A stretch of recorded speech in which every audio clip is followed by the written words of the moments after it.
It is common knowledge that you own 9 companies, namely St. Gerard, St. Timothy, Alpha and Omega, Elite General Contractor and Development Corporation, St. Matthew, Great Pacific Builders, YPR General Contractor, Amethyst Horizon Builders, and Waymaker OPC.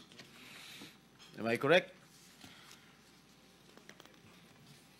Yes po. Hanggang ngayon, up to now, you own these 9 construction companies? Yes po. All right. Since you started securing contracts from the DPWH, since kailan kayo nag-umpisa? 2012? DPWH? Yes. Yes po, 2012. Pag-usapan muna natin yung 2022 hanggang 2025. Ilan na po yung naging projects nyo sa DPWH? Marami na po. Ilan nga? I don't have the Mahigit figure. 400? Mahigit 500? Within the span of 3 years. I don't have the figures po. Estimate lang po, ballpark Give me a figure. ballpark figure. Siguro po mga 400 ganun. I'm not Siguro. I'm really not sure. Okay. I don't have the figures with me. Sa loob, sa bawat taon, ilang bidding ang sinasalihan mo? Marami po kaming sinasalihan na bidding. All flood control projects? No po.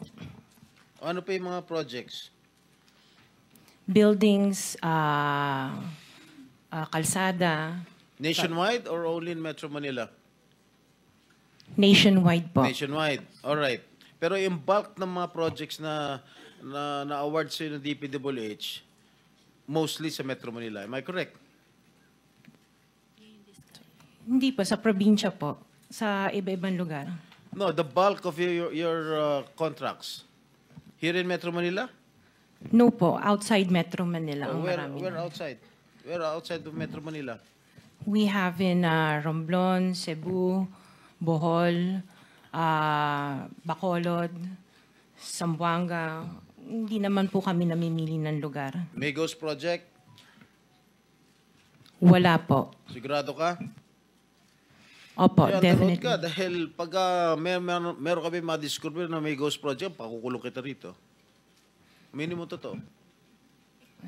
Wala po talaga. Meron mga pictures na lahat ng mga proyekto ginawa mo? Yes po, Nasaan? meron po kami. Lahat ng mga 400 projects, meron kang litrato? Yes po. O,